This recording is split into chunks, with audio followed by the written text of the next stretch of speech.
Hello everyone. Before I start this video, I apologize that the backgrounds, kind of like the fan cams and the music video backgrounds that I use to fill up the empty space as I speak, is not curated for like Katseye, because this video is very, very last minute, and I know that people would appreciate the backgrounds to be of the topic that is at hand, but I once again apologize because this video was very last minute, and I don't think it takes me a really long time to get content related to groups and artists because I'm a very slow worker. But that being said, I want to talk about Gnarly. First things first.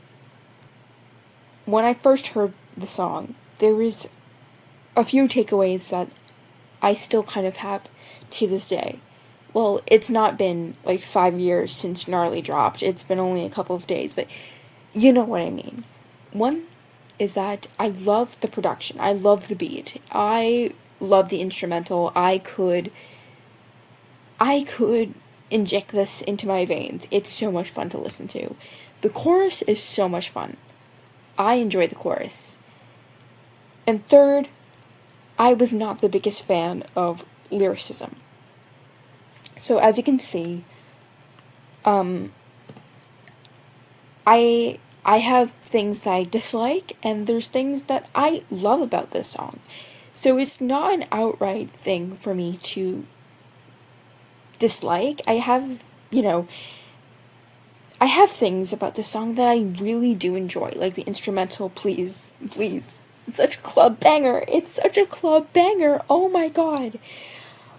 Okay, I gotta stop. I gotta get serious. As you know, this channel is about lyricism. It's about studying the art of writing lyrics, and I really, really love studying lyricism, not to decode what's happening in an idol's personal life, but like, how can this apply to me? Or how can this paint a story, right? However, with this context in mind, when I heard the lyrics, I was like, what happened? Because, personally, I have this belief that if you have vocals like Laura does, you should be singing the most beautiful words, the most greatest writing to have ever been written, because your voice deserves to be singing gold, right? But, that was my initial reaction, is that the girls deserved better lyricism. The concept, the production concept, I vibe with that. However, lyrically, I do not feel like the lyrics did the girls justice. But I have a very, very, very nuanced view of this song because, speaking of my own opinion, people, not just taking my own opinion into account, but seeing how people have, there's so much polarization of this song, and, when I heard, Gnarly a couple more times, even though I truly do believe that the lyricism is not the greatest, I do feel like, I don't know how to explain it, but I do feel like I'm not as upset about the lyrics as I was, because the initial shock has worn off. And it's not that I appreciate the lyrics or I find them jaw-droppingly Shakespearean. No, I do not. But I do not feel as offended as when I first heard them, and I don't really mind the lyrics. They're pretty catchy. I will not lie. The lyrics are pretty catchy. I mean, the beat is pretty catchy. The song was built to be an earworm. Even if you are not a big fan of it, the repetitive nature of this song does a really good job in kind of cementing itself into your brain.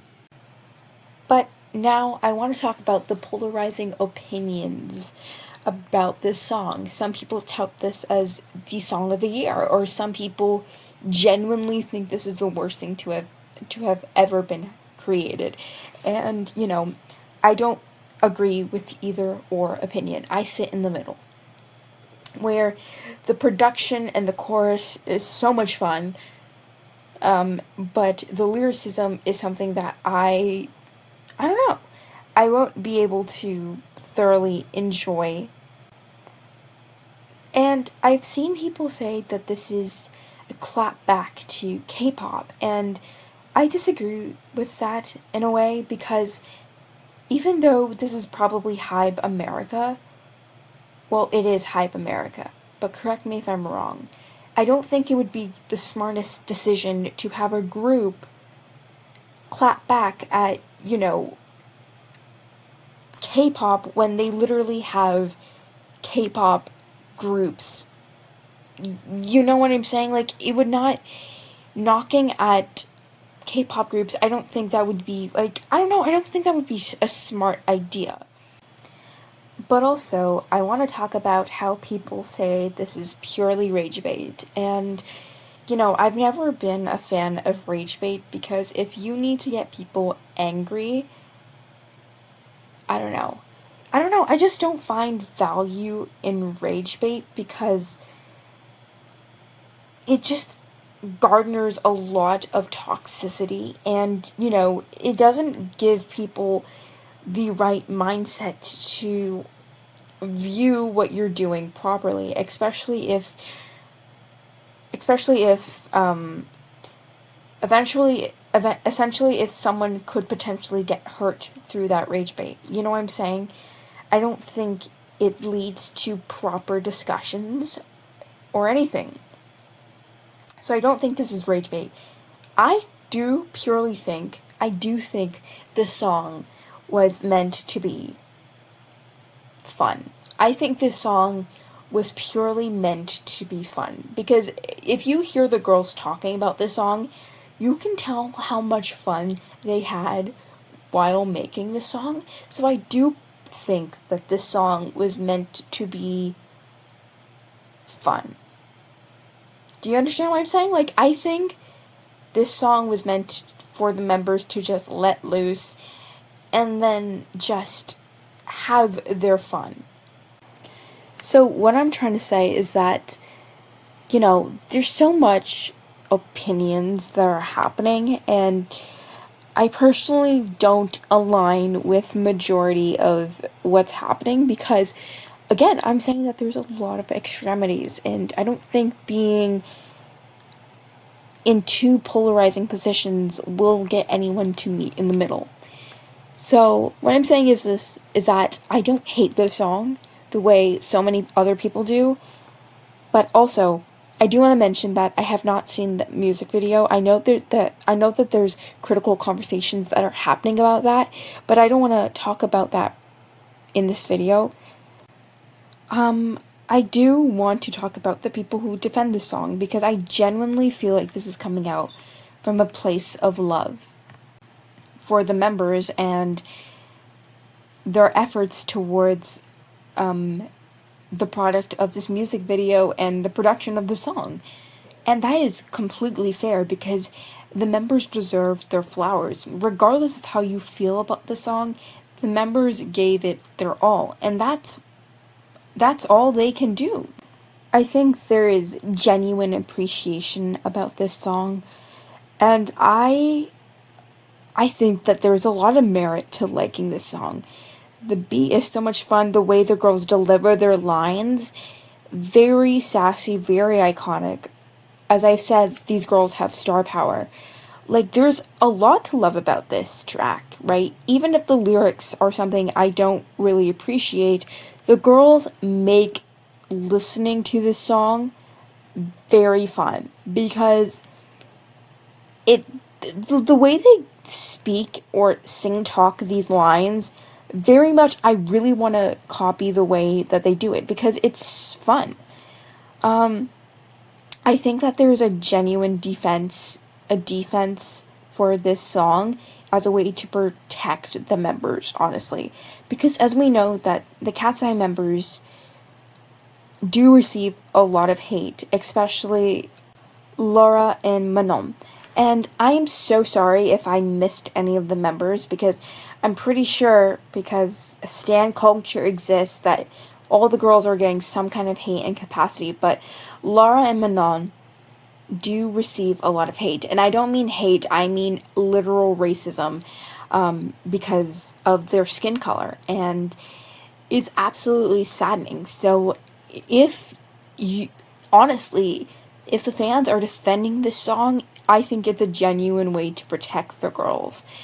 And, you know, again, you can genuinely like the song, but I think it comes at, I think a lot of the defense that comes for this song is to protect the members and to like kind of reduce the amount of hate and extensive racism that they face. And it's completely disgusting how poorly these women are treated.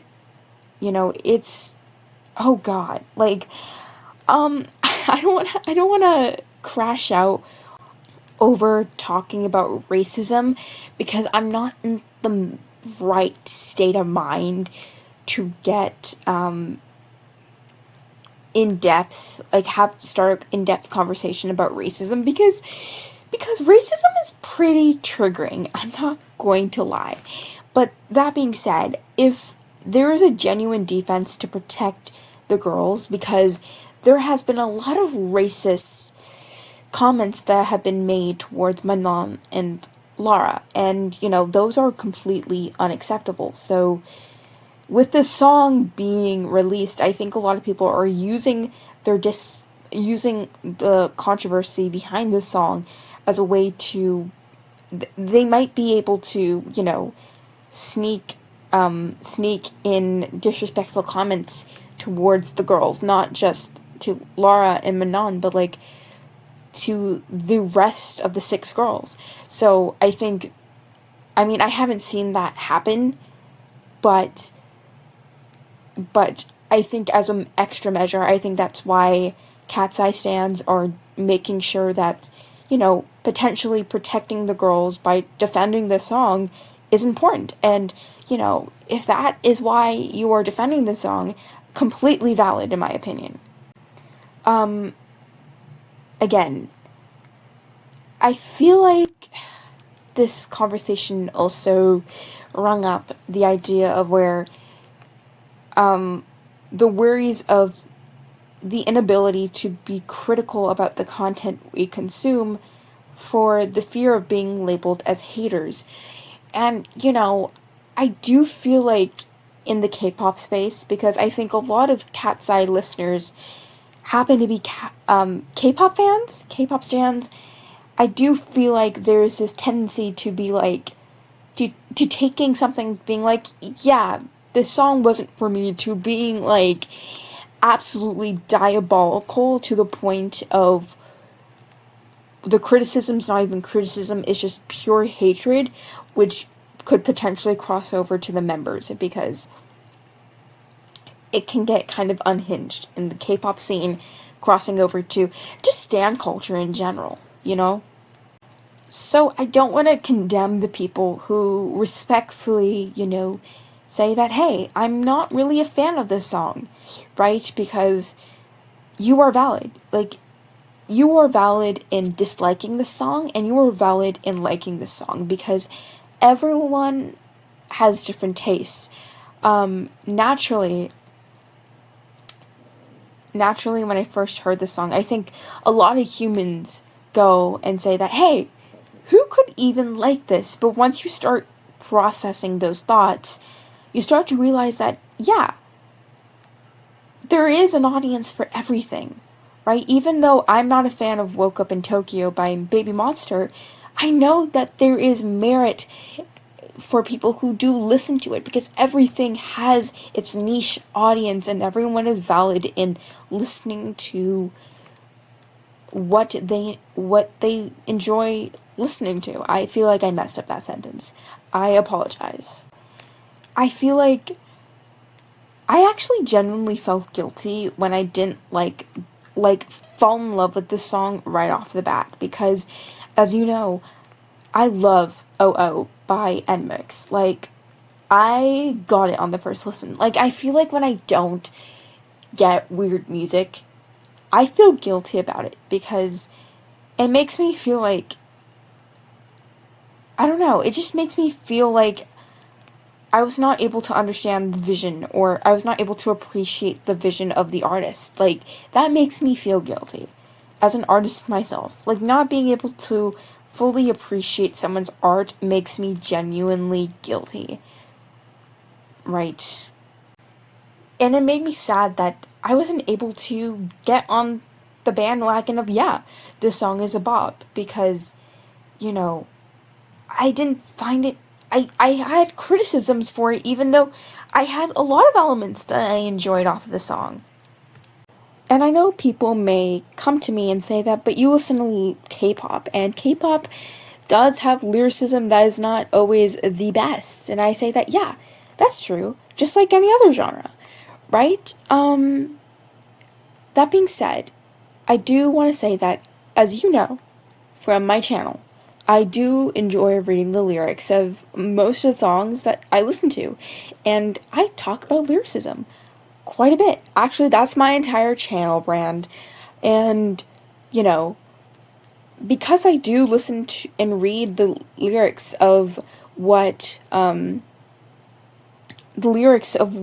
listen to, sometimes the stuff that I do listen to is wonky.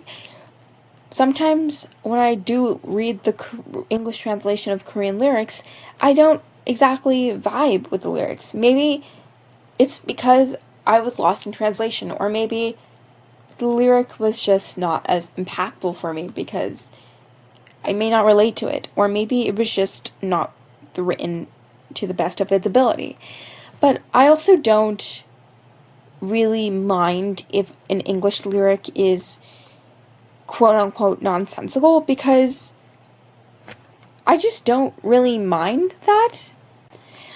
And I think it's also because the people who are potentially writing, I don't know exactly who's writing, because I don't always check who's writing, but if an English lyric happens to be wonky, I'm not so quick to criticize, because, you know, that person could be potentially writing in a language that they don't speak in, and I appreciate the effort that went into writing that line, you know, and I remember and I remember and I also like saw this post a couple years ago about, like, okay, this is so off topic, but I want to relate it back to this, but like this fanfic writer who apologized for making grammatical or English mistakes, and they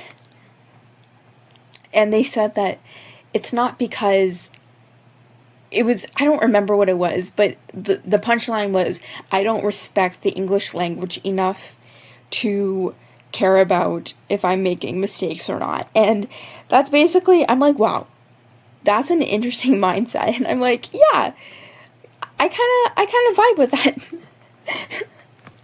So I was like, yeah, so yeah, I don't really mind if an English lyric is wonky, because potentially it could be someone who is trying their best, and I appreciate that effort. And plus, I think in art, English being used in different ways, in non-conventional ways, can actually add to the art that's being said. But yeah, I am, so what I'm saying is, like, I am very critical of, or not critical, but I'm very thoughtful of what I study or what I view or study in lyricism in terms of K-pop. So I'm not being like, this is like not a double standard or anything. This is just like a thing for me. You know what I'm saying? I don't know. I don't want to. Oh gosh, I feel kind of nervous making this video, genuinely, because I want to be as nuanced and kind as possible, because I feel like we're running out of kindness in this discussion, and I just want to be a person who just wants to bring kindness into the conversation. I don't know. I'm getting nervous. If something doesn't make sense, I apologize, and I am willing to further elaborate on my points in the comments. But I do want to talk about the root and the basis of the discussion, the polarizing discussion behind Gnarly, and a lot of the discussions. I don't even think they're discussions, just debates and arguments that are happening over on Stan Twitter and among other Stan culture places. I don't know, Instagram? Do Stan Wars happen on Instagram? I don't know. I don't know. I'm so sorry. I think the basis of it is assuming that the other party is unintelligent. I think the minute you assume that the person you're talking to is stupid, I think this is where everything falls apart.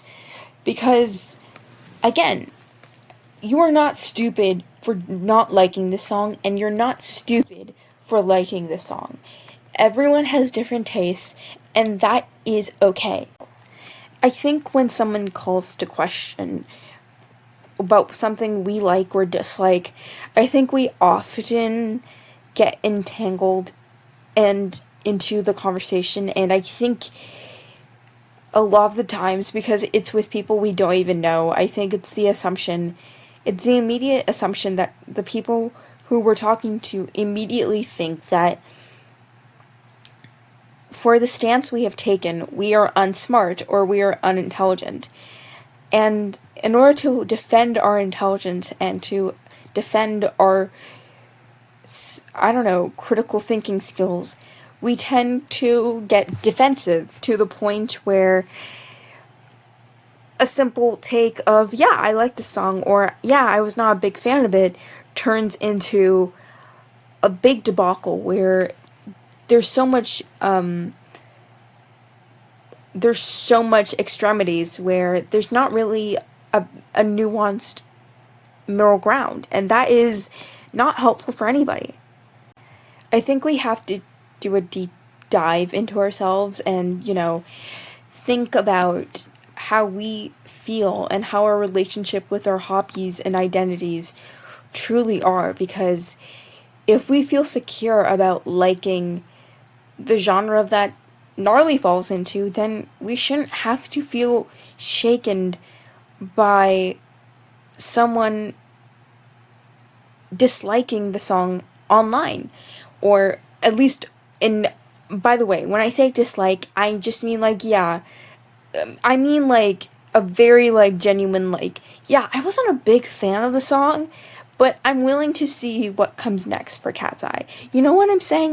That's the vibe that I'm trying to encapsulate, because I know that criticism very much loses its mask into the descent of hate very quickly on Twitter. So you know what I'm saying? This is the grounds. I'm setting the scene. I hope you understand. I think that if we took a bit of a deep dive into our own identities, I think we would be a lot more suited in having critical conversations on the other side. And I think if we understood that everyone has different tastes, and I know it's hard. I know it's hard because, say for example, something that is less polarizing. Let me think of an example. Like Heya by IVE. That is a less polarizing song than this. I think it's easy to say that everyone has different tastes, right? I think that's an easy thing to say. That's an easy song to say, that everyone has different tastes, and, you know, everyone vibes with something else, right? Because of its inoffensive nature of how it sounds, I think it's so much easier to say that everyone has different tastes. When something is polarizing as this, I think sometimes we forget about that. Because, again, we're human.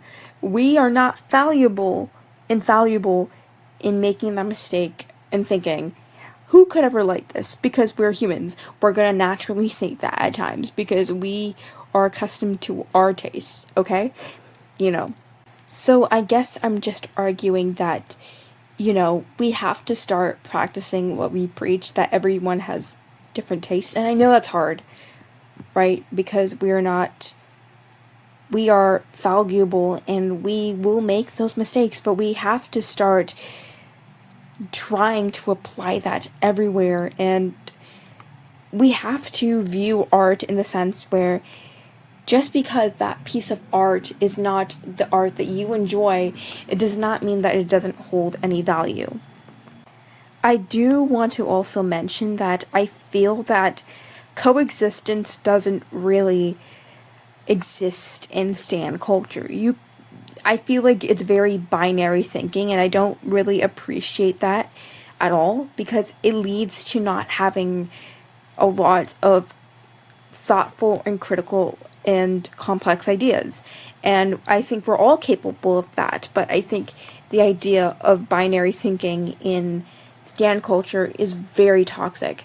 I do believe the idea of coexistence can very healthily exist, and actually I think it promotes a lot more healthy thinking. I think saying that, yes, the girls deserve better lyrics, but I enjoy Gnarly for what it is, that's a valid take. That's a valid take. Or you can say that I disliked Gnarly, but I do believe that I'm very, very excited for the future of the group. Because, you know, coexistent takes very much exist, and that's very, very normal to have. And I think we need to start exercising that coexistent takes exist and need to be utilized more. And I think as an NMIXX stan myself, I truly do believe that Gnarly is a stepping stone into greater success. So I'm not really worried about this song being the downfall of the girls. I think that I truly feel like if we start having critical conversations, I feel like the allegations that NMIXX had to live with until 2025, and maybe in the future that they make bad music because of an outdated take in 2022, I think if we start having those critical conversations that are thoughtful and promote complex critical thinking, I think we will genuinely, I think that labels like that will never be applied to Katseye. So what I'm trying to conclude this video, the conclusion of this video is that, I don't know, I just hope that we have better and much more nuanced conversations, and, you know, I wish Katseye all the best, and I'm so excited for what they have to do, for what they have in the future, because those girls can sing, and I love singing. I'm a singer. I love singing, and, you know, I think the girls are so funny. My humor, I feel like my humor has gotten better ever since their shorts come up on my feed. I'm not like a Katseye stan, but like they are funny. But anyway, thank you for watching this video.